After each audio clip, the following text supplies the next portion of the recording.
On this episode of Pit Stop, we debate some consequential penalties, we lament 5 rookie DNFs, we recap some insane action from a mixed conditions race, and we celebrate a first ever podium for a Formula One stalwart. Welcome to Pit Stop with Don and James. I'm Don. And I'm James. Hey James, how you doing? Those allergies getting you? Oh yeah, man. Of course, as you know, it was 4th of July, so there's still a bit of smoke hanging out in the air, and it's not done me any favors. Yes. Well, hopefully everybody had a happy 4th of July weekend. We had it is Sunday right now. 4th of July was 2 days ago.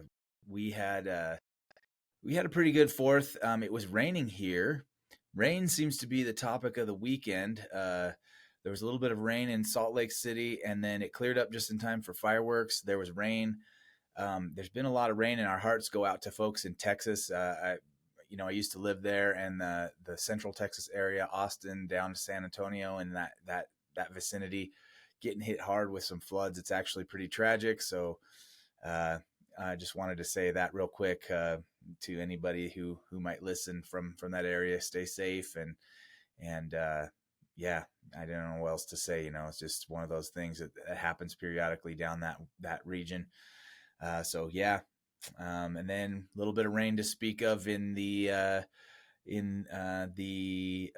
London Silverstone area where our race just took place, and we are on the heels of the race just finishing.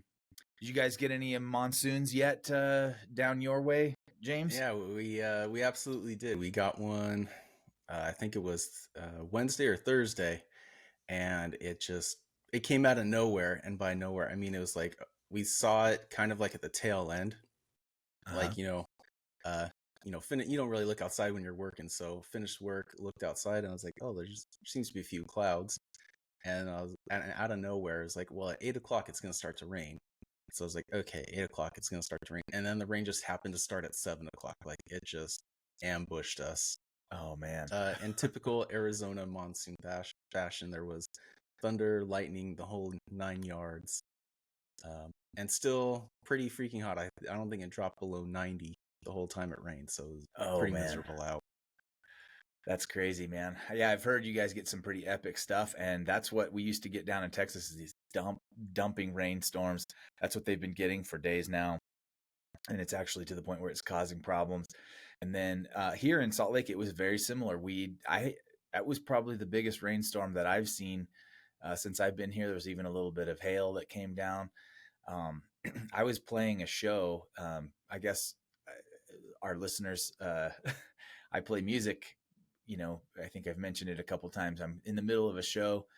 The place that I was playing had the door. There's a door right by the stage, and it was open, and like rain was like blowing in from outside, like kind of splashing my equipment. It was kind of crazy, man. But yeah, we need it. I mean, here the rain is good. I think you guys probably, every time that rain comes, it's probably somewhat of a good thing for you guys too, right? It's pretty dry. Oh yeah, absolutely, man. We take it as we can get it. Yeah. The American Southwest is kind of in a perpetual drought all the time. So, yeah, these rainstorms are good for us. But Texas, it was in a drought too, and they need it. And sometimes these things they can break a drought in a weekend or something like that. It's insane. But anyway, we are here to talk about auto racing. But rain does seem to be the segue for us. Rain did occur just before the race started today in Silverstone, leaving the track kind of wet and in mixed conditions, and leaving a little bit of doubt in the team's minds as to how to start the race. Starting on inters or not.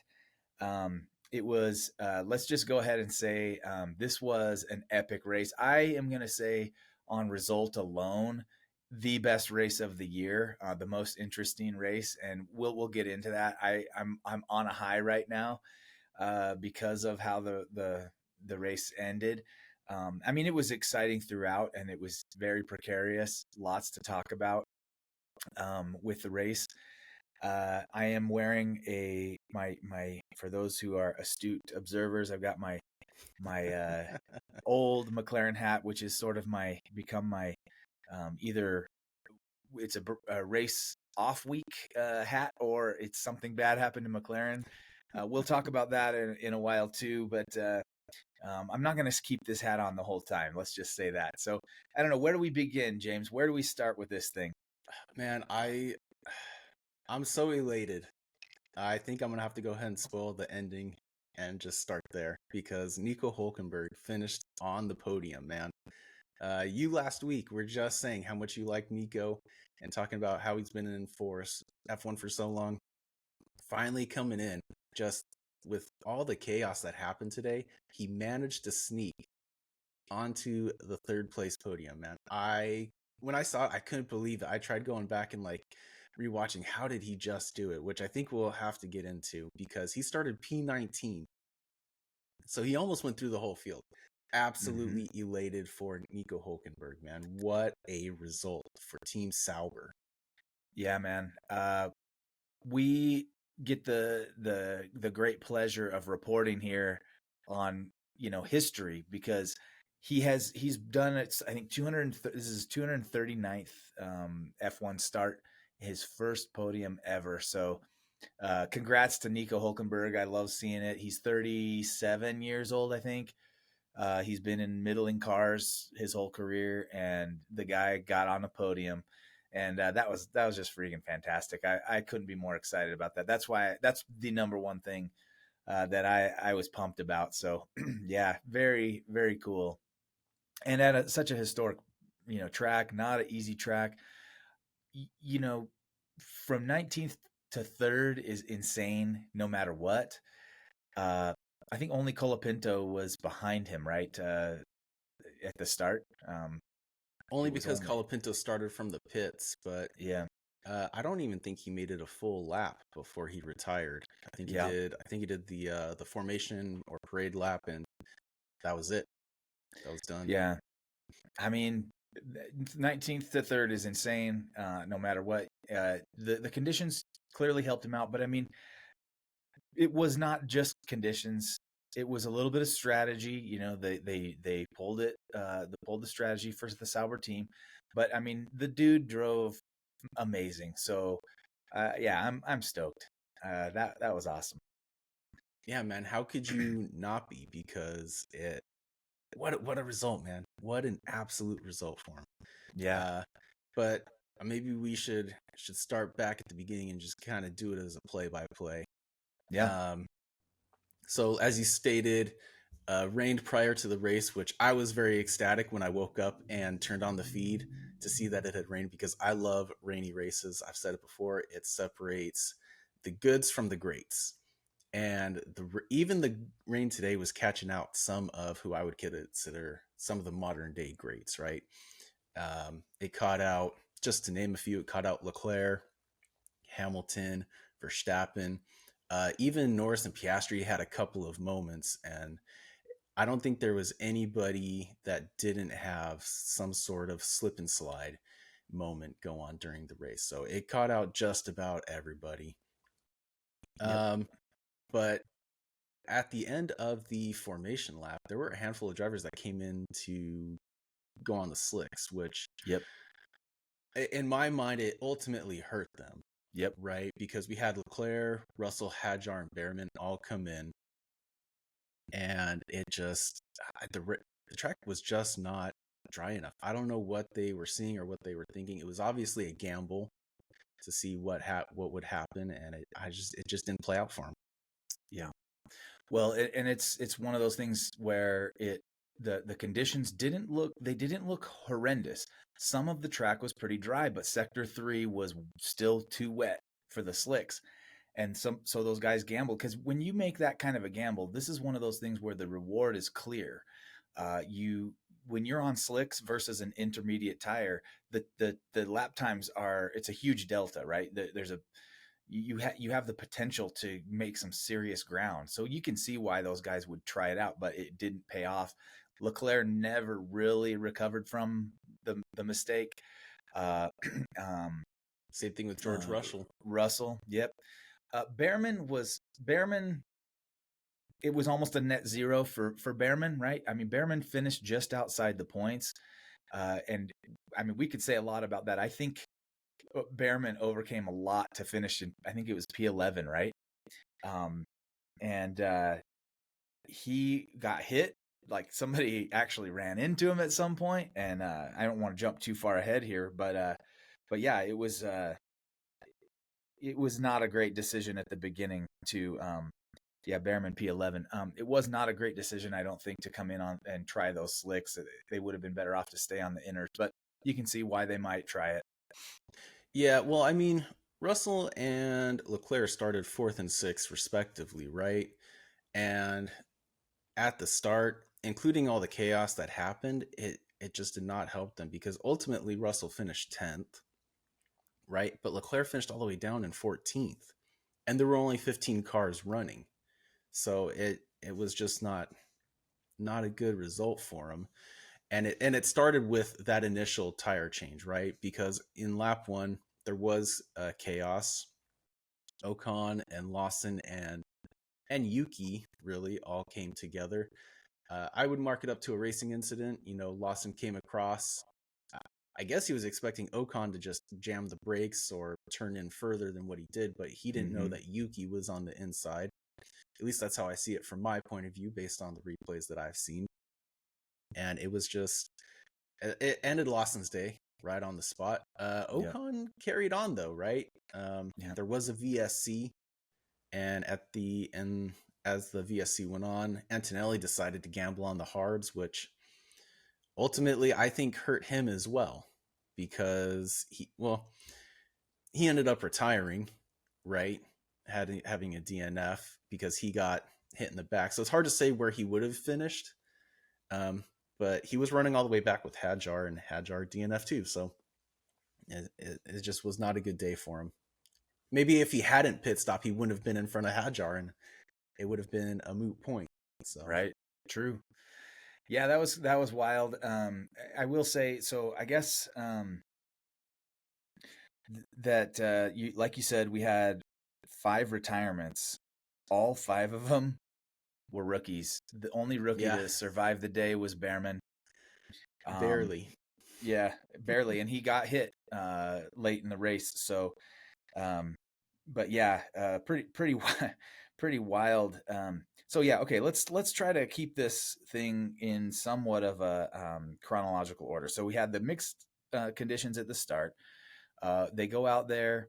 Um, and everyone on the formation lap was on inters. Then, like you said, several cars opt for slicks and go for a pit lane start, right? We already kind of talked about how that didn't pay off from pretty much everybody that did it. We had a good launch for Max and Oscar. They stayed P1, P2. Max had qualified P1 on a really great qualifying performance by Max, right? So, Yeah, his flying lap came out of nowhere. I mean, yeah, just this guy continues to show that he's amazing. So he takes P1 and they stay P1, P2. Oscar's in P2. Like you said, Lawson early on, I think it's on first lap, right? Lawson gets hit by Ocon, brings out the virtual safety car. Immediately after the virtual safety car ends, right? So they get his car out of the way. They get Lawson's car out of the way. The VSC ends, and Bortoleto goes off the track and gets another virtual safety car immediately. So this second virtual safety car, this really actually I think is maybe what kills the opportunity for those people who pitted, right? That because they have to go slow. They don't get the Right. opportunity to use those slick tires in any way, shape, or form. And so that I think is one of the things that kind of crushed their gamble. Right. Well, during the first I think it's during the first VSC, which went from lap 1 to lap 4. I think that is where Bortoleto pit, and he pit for slick tires, which is what ultimately caused him to go off, right? He caught just a little too much water, just a little too much throttle, and put the car into the barrier. Tries to get it going, actually does get it going, loses bodywork on track, which I suspect he will be penalized for the team, especially for the team not telling him just to stay put. But to not risk getting a further fine, they tell him to retire down the track. So that was on lap 6 where he caused that incident, right? For VSC, which only ends a lap later. So he must have put the car off pretty far off track. But it's during that VSC where they predict, hey, rain is going to come in the next 10 minutes. Yep. I think it's also worth noting with all the pit stops that happened and all the chaos that had happened, Stroll came in for softs and he was in the top 10, running pretty high up. He was Yes. top 6, I think, at that point. Right. And that wasn't the best position that Stroll was in. You know, he eventually ended up in a better position, and it was a good day for Stroll. You know, it could have been better, I think, but yes, we I guess just to kind of reiterate where we are at this point in the description of the race, it wasn't really actively raining at this point. The track was still just wet from the previous rain that was out there before the race ever started, about an hour before the race, I think is what they said. And so, yes, we haven't even made it past lap 10. Right. We're at like lap 8. Right. And they're just saying, hey, it could start raining. So you can imagine what this does to the pit wall and the drivers trying to figure out what tire to be on. It was just kind of chaos, because you can try to go on these slick tires and gain some ground, but they keep getting hampered by safety cars, and they're expecting that it's probably going to start raining pretty soon. So if it's going to start raining, you kind of want to be on the intermediate tire a little, like right before it rains. You don't want to be caught out with half a lap to go on the slicks if it starts dumping, which it did. So okay. So I will say too, on lap 8, Oscar puts a pretty good move on Max and takes the lead of the Grand Prix. And then rain starts threatening around lap 10. So Oscar steals the lead at around lap 8, and now we've got rain kind of starting. And to the extent it actually starts raining pretty hard, they disable DRS at lap 11. So yes. We're now at lap 11. They say it's too wet to trust DRS, so they take that off the table. Yeah, and just a quick note. So during that VSC, between 6 and 7, that's when they were estimating 10 minutes, and it's already only at lap 10 that the rain starts coming off. And it was a great move by Piastri to get ahead of Max. He did it in the run up to Stowe corner, but by the time they come to the line, Piastri's already more than a second ahead. It's the same thing in Austria where we saw those McLarens just running away. It was the same thing here. Those McLarens just absolutely ran away from everybody, because it was and that was lap 8. And then 2 laps later at the end of lap 10, Piastri is already 4.2 seconds ahead of Max, just absolutely losing him. He complained the whole race that the car was undrivable. I don't know how much of that was car versus the conditions it was in. Well, we should note that so yes, Max did complain. He always does. But it was I think in this case, there was definitely cause for the complaint. They very publicly mentioned that they were running a low downforce car. This kind of came back to bite them because of the rain. They had even less grip than they normally would have had. And so Max,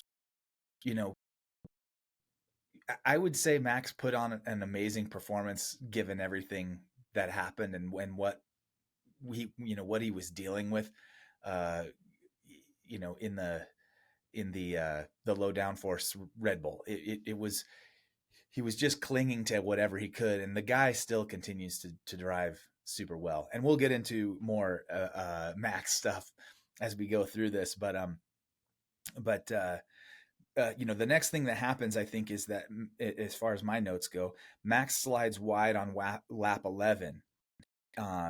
Just again struggling with that. I didn't get the turn, but it was lap 11. He goes wide, and Lando now moves into P2. And once those McLarens go P1, P2, they build a gap that is insane over the next little while. But yeah, they take the 1-2 at lap 11. I think they pretty much didn't look back at that point. No. And after pit stops, right? Because at that point, at lap 11, that's sort of where everybody Yep. has come in to Mm-hmm. pit for new inters, right? So Yep. everybody that was on inters, even and the ones that were on slicks, they all came in sort of Yep. around lap 11. It was like 10, 11, 12. I think 12 was the last pit stop for inters. Yep. And at that point, that is where I first noticed the positions of Lance Stroll, who is in 4th position, and Nico Hulkenberg, who is in 5th position, just after the 2 McLarens and Max. Wild to see. Yeah. Never did I think I would see those two running in the top 5 together. Well, for a very, very brief time, Albon was in P2.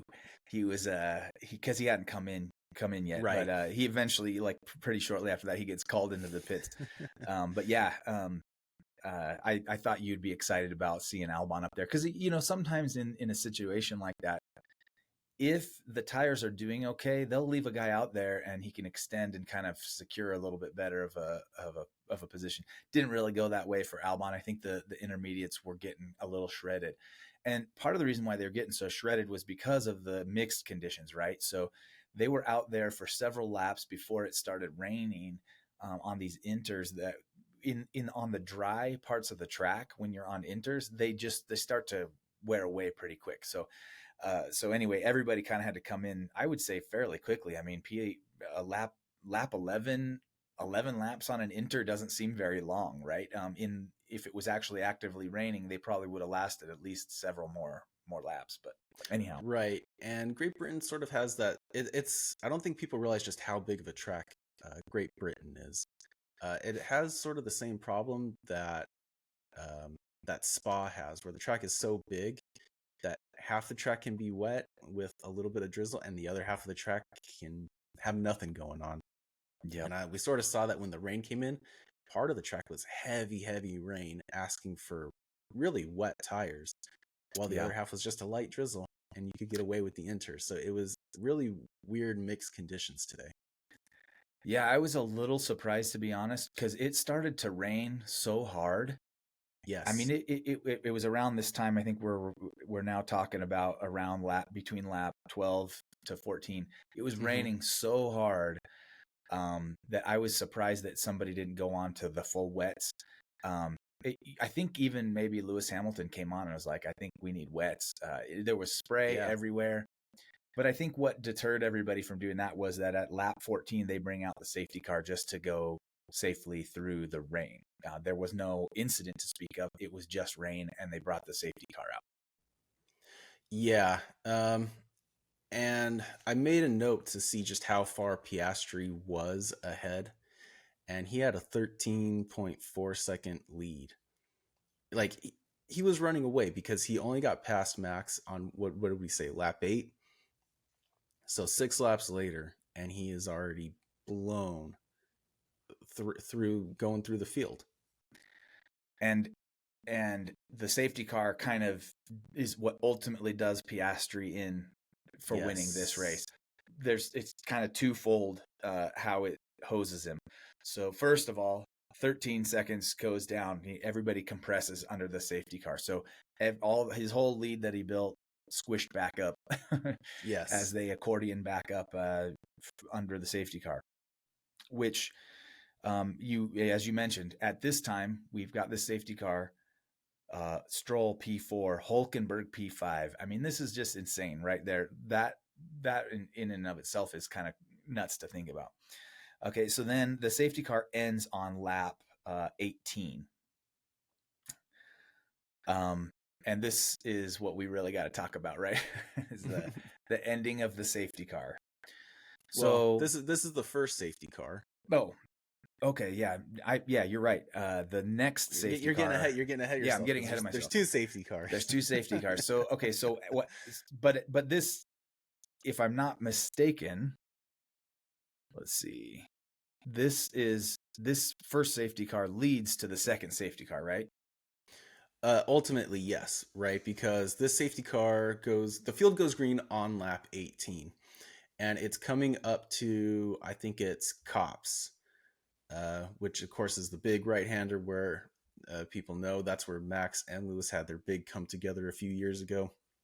Max got taken out, just so you have a reference of where on the track that is.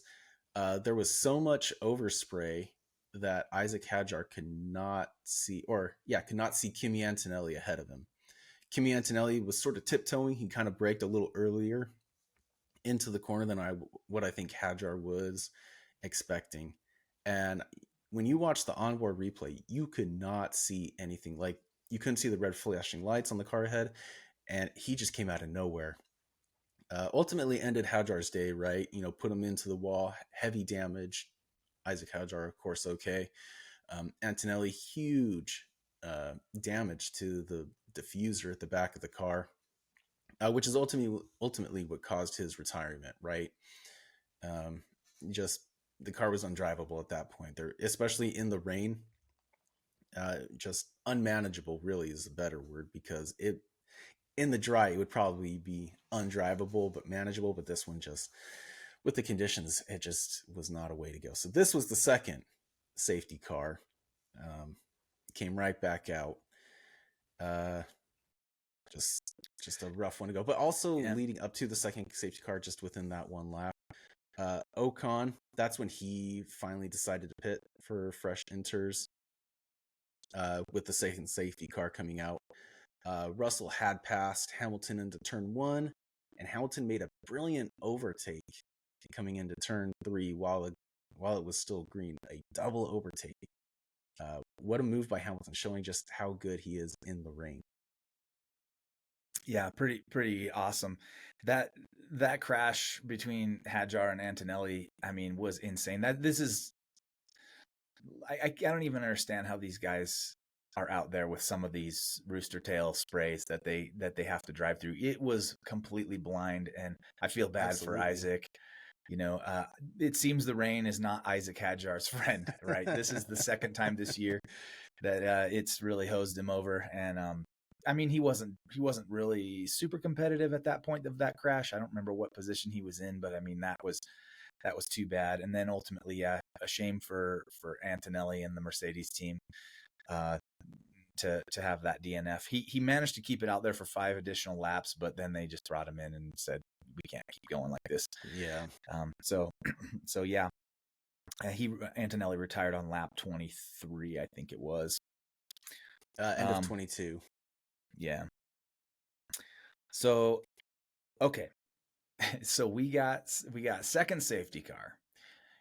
The safety car ends on lap 22, right? It ends, lap 22. This is the hugely controversial point, and the point at which I'm going to switch my hat. Okay, let's do it. So, let's do it. Okay, so the safety car is everybody's bunched up behind the safety car. Oscar's still in P1, Max is in P2, Lando in P3. And I mean, I don't know how these rules are supposed to work, all right? But obviously, during a safety car, you cannot overtake, and you can't overtake the safety car. The safety car light goes out, and Lando hits his brakes right at that time. To kind of give, Piastri. Sorry, Piastri hits his brakes, and he's trying to put some distance between the safety car and him. And then usually what happens is the group kind of concertinas, and then the lead car kind of gets to choose when to put the power down and restart the race. When Oscar hits his brakes, Max comes flying up and goes ahead of him, and which is kind of harmless. I mean, then Max just backs off and lets Oscar get his position back, and they restart the race, and it's in that order. Oscar is still in P1, Max is in P2, Lando's in P3, and Max, of course, makes a complaint. Hey, he just slammed on his brakes. He can't do that. And shortly after he makes the complaint, Max spins. I mean, he does a really hard slide, and drops from P2 down to P10. Lando goes into P2. Obviously, several others slide up. At this point, Stroll is in third. Lance Stroll is in third place, and Yes. Hulkenberg is in fourth, and Gasly's in fifth. So it's like, I mean, it's just unbelievable where we are at this point. We're like halfway through this race about, and we've got people in positions that we would never have imagined, right? So, and Max is all the way down to P10.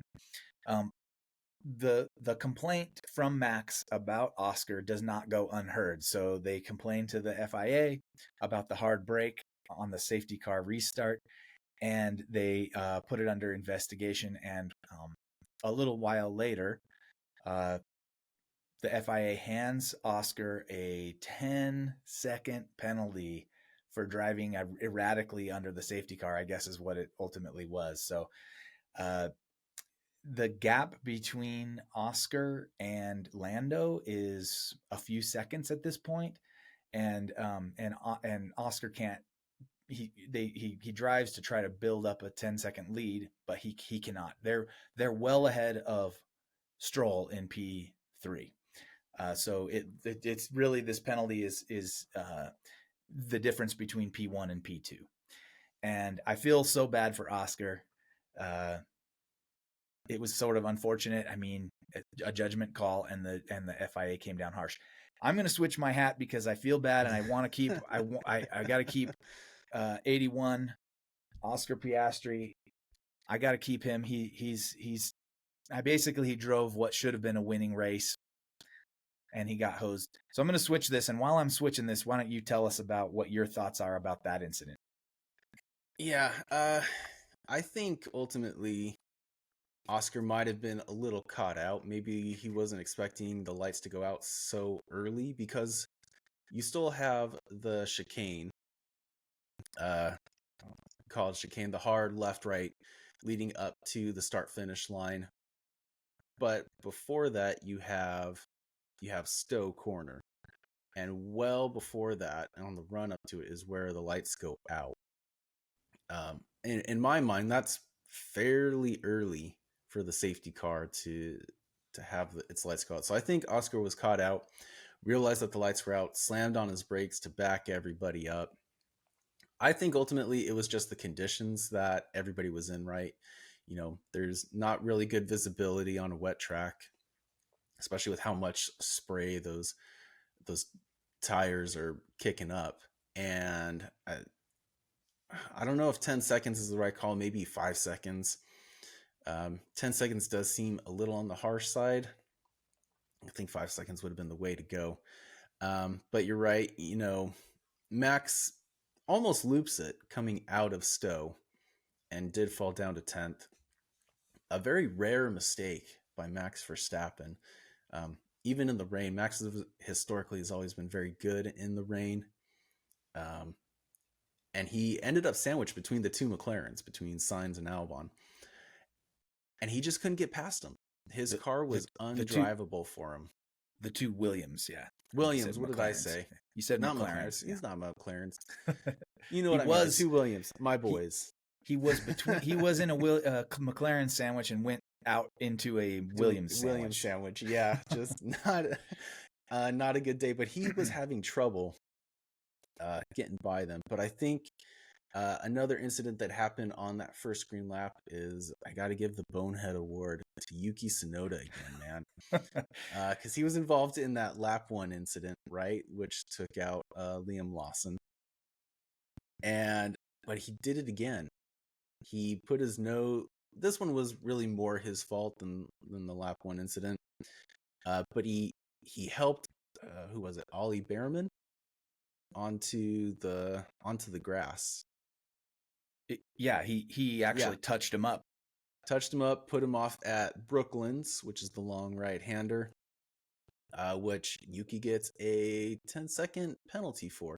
Now, I watched the replay, and I don't think 10 seconds was justified. The way I viewed it is, Yuki had the inside line. He was really hugging the curb, as much as you can in wet conditions. And it looked as though he had a bit of understeer, and Behrman just was wrong place, wrong time, really. I don't think that the penalty was deserved. I would chalk it up to a racing incident in these conditions. Well, I mean, I agree that it probably was harsh. If that was harsh, then 10-second penalty for Oscar was super harsh. Oscar's penalty was for something that had zero consequence. That's what really irritates me about the Oscar penalty. I mean, in the end, nothing really happened. I feel like the commentators kind of mentioned that that they felt that the FIA may have been considering the fact that Max ended up spinning eventually, that they seemed like somehow what Oscar did could have ended up resulting in Max with that spin. And I just do not see that connection, to be honest. It wasn't like because of what happened, because Oscar hit the brakes and bunched everybody up, and then when they put the power down right then Max spun out. It was like 2 turns later that Max spun. So I don't understand how one thing had to do with another. So 10 seconds for what Oscar did, I think seems extremely harsh.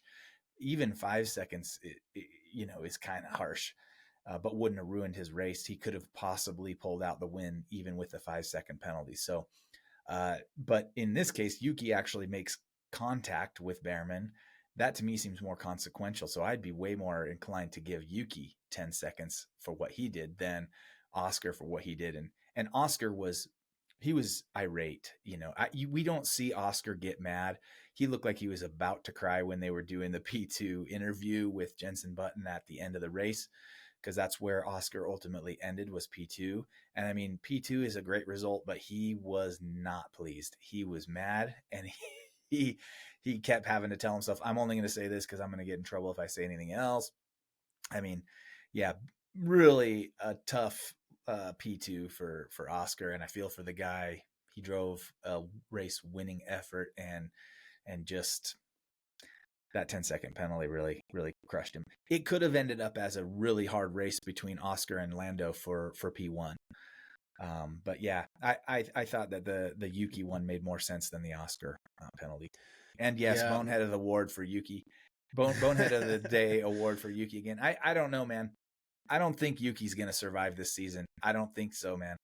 They got to get Well, rid of him. also, I take it back. I think Yuki will be the runner-up of this race for the Bonehead Okay. Award. But he was also the only car that was a lap down by the end of the race. I think you're right. Yuki is not doing well. I mean, he finished 15th, and there was no one behind him. Everybody else had DNF'd. So just kind of to go back. So the green flag dropped on to start lap 22. By lap 35, DRS is enabled. Stroll is up to P3, with Hulkenberg right behind him. Hulkenberg cannot get past. To start lap 34, just to show just how fast the McLarens are, Stroll is already 24 seconds back from Lando Norris, who is in P2. So they are just running away. And Piastri is only a handful of seconds of Norris, right? It's not until lap 35 when DRS finally is enabled that Hulkenberg can get past Stroll. And Stroll immediately drops down because Lewis Hamilton is right there and goes right past him. So from 3 to 5 in just a handful of corners is ultimately disappointing for Stroll. But I mean, ultimately, Stroll ended up having a good race because he still finished 6th, if I'm looking at that right. So not a bad day for Lance Stroll. I think he dropped one last position, if I'm not Did mistaken. Gasly got him right at the end. And you Gasly are right. finished P6. He did. But which shocked me. I had actually made in my notes that Stroll finished P6 because I thought he was going to, but yes. Gasly got by him. Man, what a sneaky move. I totally missed that one. Yeah, I mean, he was Gasly finished less than a second ahead of Stroll, so it was just, I mean, Well, poor that's still Stroll. not a day for Lance Stroll because Stroll started in 17th. Oh yeah, great. It's a great So result, a and huge move up for him. only heartbreaking because of the late moves by other people, But I mean, Right. yeah. Well, he still improved 10 positions into the points, Mm-hmm. which is good because Stroll has had a crappy last few races. And Fernando ended P9, Not a P7, bad day P9 for for Alonso Aston. either. Yeah. Yeah. We've been talking about this is 4, I think, races in a row for Alonso in points, and a double points finish for Aston is a good result. So, but Yeah. End yeah, of lap. Oh, go go for ahead. it. So yeah, the the DRS opening up there was big. Hulkenberg was able to use that, and so was Lewis, and that set up a nice battle between Hulkenberg and Lewis. I had predicted, my bold prediction was that Lewis would get a podium. I couldn't be happier for him to not get a podium, only because it was Hulk. If it was anybody else besides Hulk, I would have been, if my bold prediction was wrecked because Stroll ended up with a P3, I'd have been a little bit upset. But yeah, Hulkenberg. I mean, I'll take that. That was awesome. And he wasn't far off, right? Because Hamilton was only about 5 seconds back from Nico Hulkenberg, so he was closing the gap. It was coming down to it. So DRS opens lap 35, end of lap 38. Alonso is the first one to come in for slicks. Ultimately, not the right call. I think he was too early. They said that he was 8 seconds off the pace, which is horrendous. There were parts of the track that were dry or drying at that point, but other parts were still soaking wet. Russell follows on lap 39 and loops it on his out lap, but was managed to save it. Was not too bad. I really need to talk about Charles Leclerc though. Leclerc dive bombed both of my guys in the Williams. He, he did it to Albon. He did it to Sainz. He did it to Albon first. Albon had to open up the steering, ultimately to let him by. Otherwise, he would have caused an incident. And he did it to Sainz in the same corner and almost caused a collision a second time. Like, I don't know. Bold? Do you think that's bold or stupid of Charles Leclerc? I mean, he got the move done. I mean, in racing, if you get the job done and you don't hit somebody, you got to give it to him, I guess. But he was driving desperate. That is how I would describe it. That Leclerc was furious at himself after qualifying, only Right. putting it P6, I think he was. He was furious at himself. He didn't like, I think, the strategy calls, because he was one that came in on the formation lap to put on slicks and realized it was a bad choice and was stuck in a lower position. And so I think he was driving desperate to make something out of the day. And he almost made it work, but he spun the car late in the race, went off into the gravel and dropped all the way from, I don't remember where he was. Maybe you got a note, but he probably was running P7-ish and all the way down to like P14. So the desperate drive got him. I mean, he couldn't keep up that reckless abandon the whole rest of the race, and ultimately those couple of overtakes that he made on the Williams were for naught. Yeah. That's a really good way to put it. He was driving desperate. You could see the frustration. He was making moves. He was moving up, but um, when he did come into pit, he came in for softs, I think it was, and he had a bit of a moment, and that's what ultimately dropped him down all the way to 14th. Coming into Stowe, he just heavily understeered and went super wide onto the gravel and just lost all the work that he had been making. Just not a great race for the Monegasque. Yeah, bad result, and I feel bad for him because I mean he's a great driver, but yeah, it was a confluence of several things that did his race in. Yeah, it's unfortunate for him. Leclerc is, I think, one of the better drivers in the series. Just he cannot translate that with his car into good results, and um, the rain just, like I said, separates the good from the great. And this, Yeah. in combination with the strategy, this was just not his day. Yep. So, a couple of things that I noted. Uh, the this is going back a little bit, but Lance Stroll almost should get a thank you note from the McLaren team. I don't know what you think. Once they got P1, P2, and Stroll in P3, Stroll was like backing the rest of the field way up before DRS got enabled, right? Yes. And I mean, it basically put the McLarens in their own little race. It was kind of decided. Oscar pleaded with his pit wall to let him buy Lando because he felt like the race was stolen from him by the FIA. And I think that McLaren made the right call to not um, switch the car positions.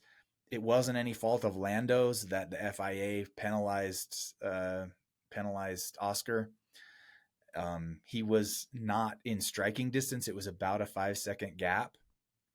Oscar tried to race back to catch back up to Lando. I think after the pit where he had served his penalty, but when he tried to put the power down, he went wide, and that was basically all she wrote. There was no chance after he went wide. It opened the gap back up, and there was not enough time for him to make up ground on Lando. So there was a mistake by Oscar as well. I think it was the right call by McLaren to leave them how they finished the race. Had Oscar had the pace and was within DRS range of Lando, then I think maybe we're thinking a different maybe strategy call where McLaren lets Oscar by and take the win. But in the meantime, Lando was just widening, or Lance was widening that gap between the McLarens and everybody else. There was plenty of time for McLaren to make pit stops and come back out in P1, P2, where they were, which is what they did when they put the slicks on. And then I will say one other thing that came to my caught my eye. Haas had a bad day. They didn't finish in the points, either car. Their two cars hit each other at one point on, I think, lap 44. This is But where my bonehead award comes into play. yeah, but Behrman still managed to finish P11. I was pretty impressed with Behrman in that regard because he was able to stay out there and almost come to the points. In fact, Russell was P10. Bad day for Mercedes. What do you think about that? Yeah, so I'm going to give my bonehead award to, I think it's Ollie Behrman. Ollie Behrman ran into his teammate committing the cardinal sin. The one rule you do not want to break in motor racing is you do not want to hit your teammate. Went for a late lunge, ultimately just couldn't make it stick. I don't know if he just got a little too much on the wet, drifted over, whatever it may be. Not the position, not what you want to do, right? Because at that point, I think they were running 13th and 14th is what they were. So not terrible. But Ollie Behrman definitely gets the bonehead award because it even started in FP3. He had that mistake coming into the pit lane where he braked too hard and crashed coming into the pit lane. Already on the pit entry, which ultimately he got a 10th place penalty, which why he started all the way down in 18th. So, I mean, he qualified very well. He's very quick, but just couldn't translate it. because he made up for it and got to P11. I'm gonna stick with Yuki for my bonehead of the race award. I'm still gonna give it to Behrman, I only I just because feel he hit like his own teammate and had a rough P3. Like, who crashes going into the pit lane? That is such a rookie mistake to make, despite him being a rookie. I'm I mean I don't fault you for making that call, but I'm giving it to Yuki because he's the one who's in the hot seat. He's the one who needs to make sure he gets some kind of result, and he's just this guy is digging his own grave, Right. and so I'm giving that to him. He should have made zero contact on in this race, even if it meant being way behind. He needs to keep it clean. If he's gonna get terrible results, at least don't also cost your team money for Right. damage. So yeah, I'm still sticking with Yuki. It makes me sad to say that because I really like Yuki, and I don't know I don't see him going back to racing bulls. I think he's out of luck if they fire him. Yeah. Well, so ultimately, a good result for McLaren, right? Lando wins his home Grand Prix. Not just for him, it's also the team's home Grand Prix. Piastri coming P2. Hulkenberg finishing out the top three. A great result for Lewis. Lewis has been struggling this year in the Ferrari. But even Max Verstappen managed to claw his way back up to a P5. Yep. Not a bad result. Yeah. Same thing with Gasly, P6. Not bad. After that spin by Max to go down to P10 in these bad conditions with a car that is set up for low downforce on dry conditions, to get for Max to go back to P5, I mean, come on, man. That is incredible that he that he Right. managed that. I mean, he squeezed whatever he could out of that result given the misfortunes that happened during the race. So great really result for a great recovery or whatever you want to call it for Max. Yeah, But same thing with Russell. Russell, he made that mistake of coming in at the end of the formation lap. He still managed to squeeze a P10. Not the best day that they were hoping for, but he managed to make something of it. really a bad day for Mercedes. They had one DNF and George coming in 10th. He went down from 5th to 10th in the race. 1 point is negligible. I mean, From it's fourth. Started yeah, fourth. four. Not the best day. So yeah, feel it, and Toto looked a little exasperated in his hat there. He was wearing one of those. I don't know, what do you call those hats that he was wearing today? Oh, his It's like flat cap, yeah. his flat cap. Uh, Interesting look for him. A couple of guys in the Mercedes garage were wearing those, but yeah, it wasn't Mercedes day, and now obviously Kimmy was tenuous anyway. Wasn't necessarily looking like he was going to score points today, but a bad fortune that he just got rear-ended by Hadjar. But I mean, great day for McLaren on the 1-2, even though they had the drama. I'm kind of curious what will happen in their garage after all this with the debrief and everything. I'm not sure what kind of Oscar they'll encounter there. Lando was elated. This is Lando's dream to win the Silverstone Grand Prix. It's so much Yes. history for him and growing up in the UK and watching there. And then Hulkenberg wins driver of the day, 49% of the vote. That is amazing. Rightfully so. Totally. I mean, come on. This is incredible. I still am kind of in disbelief that I got to witness Hulkenberg's first ever podium and that it came like that. I mean, great day for Hulkenberg. I'm stoked. At 37 years old, I think is what they said his age is. So 37. sometimes you just got to wait it out. Yeah. Not a terrible shakeup to the overall standings. I will say Nico Hulkenberg has moved up to 9th in the overall standings. Was in Something 10th and moved up a position, so not too bad. something is going on with Kick Sauber, right? They're hitting a good streak. Compared to where they've been, they are having some great results. Obviously Bortoletto didn't finish this race, which was a shame, but he was one of 5 rookies that that also didn't find the finish line. but yeah, I mean, something's going right for Kick Sauber. I mean, a P3 is unheard of for them. So, and then for Hulkenberg, I don't know. It's an awesome result for them. I'm going to be watching them real closely as we continue this season.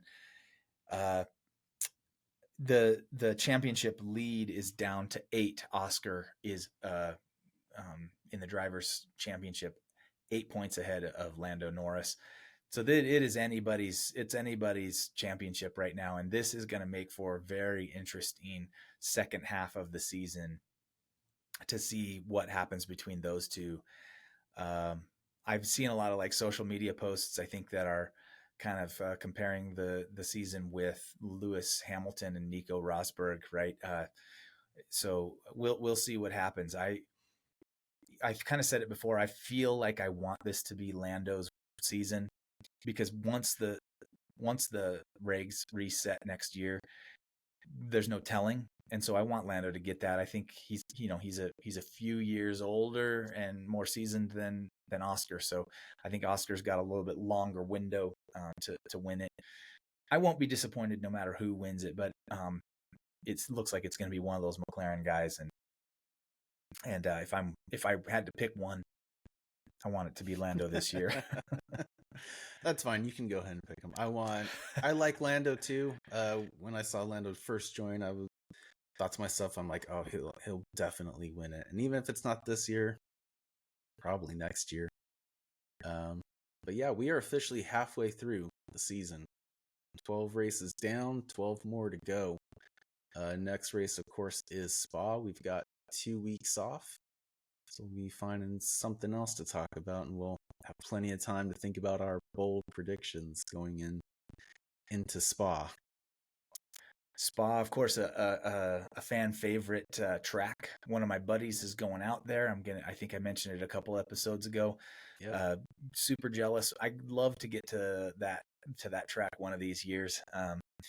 Of course, Silverstone too, though. I mean, there's a lot of tracks that it would be awesome to join and visit. But yeah, we'll have to think of some cool topics to talk about in the off weeks. I'm sure we will. But yeah, definitely we are teed up right now for a dramatic McLaren finish. I think there will be a lot of talking about who's going to be in those second, third, and fourth positions in the constructors.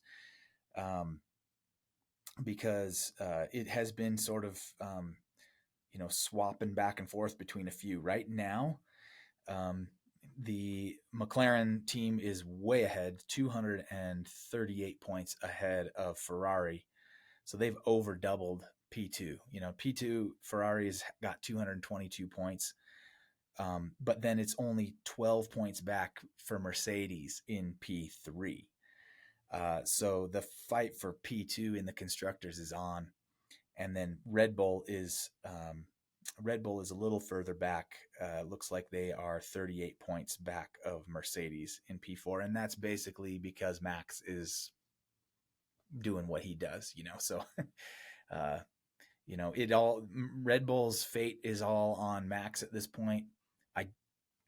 I don't think Yuki's going to survive the season. I think the question is going to be who will they stick in that second Red Bull seat if they kick him out. Give it to Hadjar. That might be okay. I'm going to keep rooting for that guy. I feel like it's more of a throw somebody just random in there and see what happens. But yeah, we'll see. And then so that's P1 through 4, and then Williams is just inching along in P5. 59 points. They're still in P5, which is good for them. But man, Kick Sauber is now 18 points back of Williams with 41 points in P6. That's pretty crazy. Yeah, no longer the back team. So, great result. Colapinto's still the only driver without points, but there's still half a season to go. Anything can happen. He didn't really get the chance to show anything today, unfortunately. Even in qualifying, not the best qualifying session. But Pierre today has showed that there is pace in the car. So Colapinto just needs to find out where that pace is and use some for himself. But yep, and keep it clean out there. Yeah, Can't be hitting the wall. Ultimately, a good day. I will say one of my bold predictions came true. Lando Norris in P1, so I'm 1 for 3 this week. Not terrible. Very good. I struck out, but I think I was pleased with my strikeouts.